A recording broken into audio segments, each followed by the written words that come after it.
Olá pessoal, Edu Tagliaro aqui com vocês. Então, a Nvidia, depois de causar um alvoroço com a chegada da RTX 3080, veio seguida de uma certa decepção por parte de muitas pessoas que esperavam que a RTX 3090 ia ter 5 vezes mais desempenho ainda. Agora então está chocando o mundo com as RTX 3080 apresentando problemas de funcionamento. Então, teria a Nvidia cometido algum erro de engenharia? Todas as placas agora vão dar RMA? Ou então ainda, meu Deus, eu fui enganado e comprei uma porcaria? Isso para quem comprou, né? Ou então ainda aquela outra situação, será que eu deveria ter esperado pelas Big Navi? Calma pessoal, vamos por partes, vamos com calma. O primeiro ponto é que o problema não afeta todas as placas. Seriam alguns modelos de alguns fabricantes. Então não é necessário ainda sair cortando os pulsos, ou então principalmente você, hater, sair destilando veneno de que a Nvidia é mercenária, que não presta, blá blá blá blá blá. Enfim, teve comentários enfim, nas redes sociais, etc., que os problemas poderiam ser dos drivers, que a Nvidia não teria disponibilizado os drivers devidamente funcionais para os fabricantes de fato testarem suas placas. Ou também outra coisa que outros comentários, é que a Nvidia não se assegurou, não tomou um conhecimento, vamos dizer assim. Na verdade não determinou, essa é a palavra certa, especificamente quais os componentes poderiam ser barateados e utilizados de modo que as placas não apresentassem problemas de funcionamento. O grande ponto é que dentro do padrão de funcionamento, vamos dizer assim, dentro da especificação técnica, num primeiro momento esses problemas não estão ocorrendo. As placas não apresentam problemas. O problema aparece quando as frequências são elevadas para 2 GHz ou um pouco mais. Então, se você costuma rodar sua placa em estoque, não teria com que se preocupar. Agora, enfim, eu deixo uma perguntinha assim, só para deixar uma pequena dúvida no ar. Será que uma futura 3070 com overclock poderia chegar próximo de uma 3080 problemática? Enfim, uma perguntinha que eu deixo no ar. Como assim? Mas não é tudo igual? Você que tem um pouco mais de experiência pode até achar estranha, enfim, ou engraçada essa pergunta que eu fiz agora. Mas pessoas que têm menos experiência muitas vezes pensam que o que muda é somente a etiqueta do fabricante, todas as placas são iguais, e que o fabricante que cobra mais caro é um safado que quer lucrar mais. Essa situação vale tanto para, enfim, placas de vídeo, como também placas-mãe. Placas-mãe também ocorre muito isso. Mas no caso aqui vamos nos ater às placas de vídeo. A Nvidia e a AMD, quando elas projetam um chip gráfico, elas desenham, vamos dizer assim, um modelo referência. E que no caso até da Nvidia são as famosas placas, as Founders Edition, que são placas, no caso da própria Nvidia, de produção limitada. As placas referência, assim, vamos dizer como o próprio nome diz, elas servem como uma espécie de gabarito para os demais fabricantes montarem as suas. Algo tipo, assim é garantido que funciona.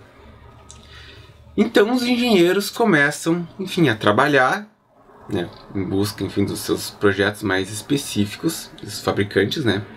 E nisso nós teremos versões teoricamente equivalentes, em termos de tamanho e desempenho com as Founders. Teremos modelos voltados para PCs pequenos, que serão placas de menor porte, e por consequência até terão um sistema de arrefecimento mais limitado.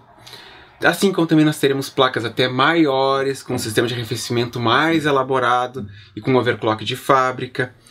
Assim como também teremos as versões mais econômicas, onde os engenheiros buscam soluções alternativas para reduzir os custos, né, usando componentes secundários de menor custo. E aqui começa então a explicação do porquê da diferença de valores dos diferentes modelos que usam o mesmo chip. Teremos então placas utilizando componentes mais nobres e outras usando componentes inferiores. Fazendo uma analogia, é como se você pegasse um determinado modelo de carro, que é fabricado aqui no Brasil e que também é fabricado na Alemanha. Apesar de ser o mesmo carro, o fabricado na Alemanha pode ter um melhor acabamento, um sistema de suspensão mais eficiente, outros itens de conforto, etc. Claro que isso não quer dizer que as placas baratas, mais baratas no caso, são horríveis, porque, enfim, existem exceções. Mas falando da 3080 especificamente, a suspeita do problema, explicando de uma maneira bem simples, estaria nos capacitores utilizados para a filtragem da tensão que vem dos conversores. Essa filtragem ela é necessária, pois o próprio funcionamento do circuito da placa gera ruído que, sem filtro, resulta em um mau funcionamento da placa como um todo. Então, o que acontece? A NVIDIA, no seu diagrama, demonstra que são necessários pelo menos 6 capacitores do tipo SMD para assegurar um bom funcionamento. Aqui, como exemplo, eu vou mostrar aqui uma GTX 660. Como podemos ver aqui, como podem ver, esse é o tipo de capacitor, e pode ver que tem 2 espaços nesta placa. E que no caso aqui o fabricante, nesse caso até aqui a Zotac, que é o fabricante dessa placa, utilizou apenas um capacitor dos 2 espaços disponíveis.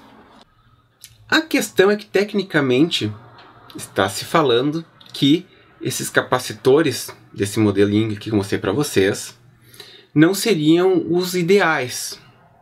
O ideal seria utilizar capacitores menores, que eu já vou explicar mais adiante agora no vídeo. Mas eu não vou entrar no mérito de como o Igor do Igor's Lab entrou, pois ele cita os capacitores maiores como sendo feitos de determinado material e os menores como sendo de outro. O que necessariamente não é uma verdade, uma vez que nós podemos ter capacitores de diferentes tamanhos e materiais.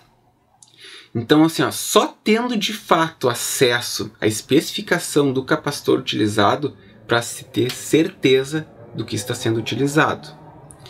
Não é pelo fato dele ser maior ou menor que é de determinado material especificamente. E aqui eu acho que tem muita gente reproduzindo essa notícia sem ter o devido conhecimento em eletrônica. Então eu prefiro ser um pouco mais cuidadoso aqui e de certa forma alertar vocês sobre o que tem sido divulgado. Um erro grave que vem sendo difundido é tratar os capacitores de tântalo, que seriam os capacitores grandes, como tipo pós-cap. Só que pós-cap, na verdade, é a marca que a Panasonic dá para os seus capacitores que ela fabrica.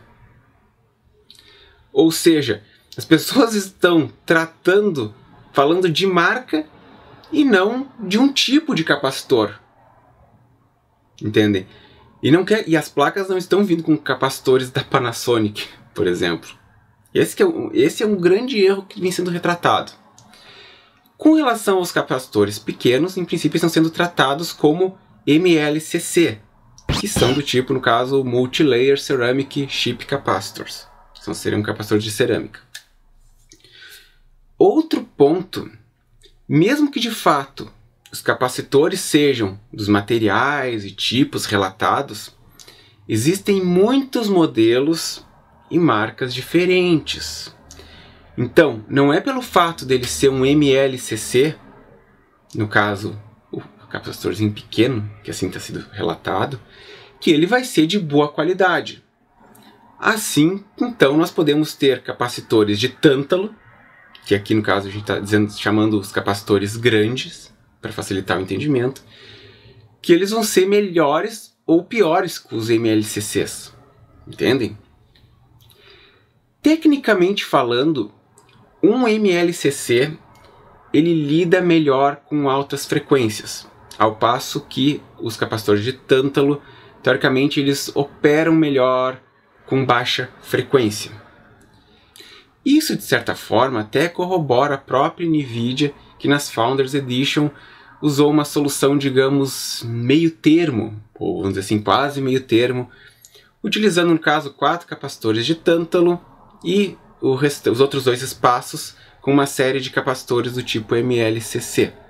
Com relação à questão da frequência, poderia-se dizer, não, mas a placa opera em frequência alta, então teria que ser tudo MLCC, já que eles lidam com melhor frequência. Não, não é bem assim, porque dentro de um circuito existem diferentes frequências, entendem? Não está tudo operando somente em alta frequência. Esse é o ponto. Então, basicamente, é impossível ter certeza do que está ocorrendo sem ter o devido equipamento para análise, para se identificar o problema. A EVGA teria admitido a culpa de que seus capacitores poderiam estar causando os problemas nas suas placas. Mas o grande ponto não é pelo fato de usar capacitores de tântalo que eles são piores. Pois se o povo entrar nessa onda, galera, enfim, o pessoal entrar nessa onda que o capacitor de tântalo não presta, os fabricantes vão lotar suas placas de MLCCs de baixa qualidade. Então, apenas pegar a placa, olhar e contar o número de capacitores não quer dizer nada. E no caso, então, se você comprou uma placa, não vai fazer uso de frequências acima da especificada, você não terá problemas. Agora, se você comprou uma placa Overclock Edition que não está fazendo overclock, aí sim é um motivo real de preocupação. E aí, pessoal, o que vocês acharam? Por hoje é só. Like no vídeo, inscreva-se no canal, ativem o sininho e até a próxima!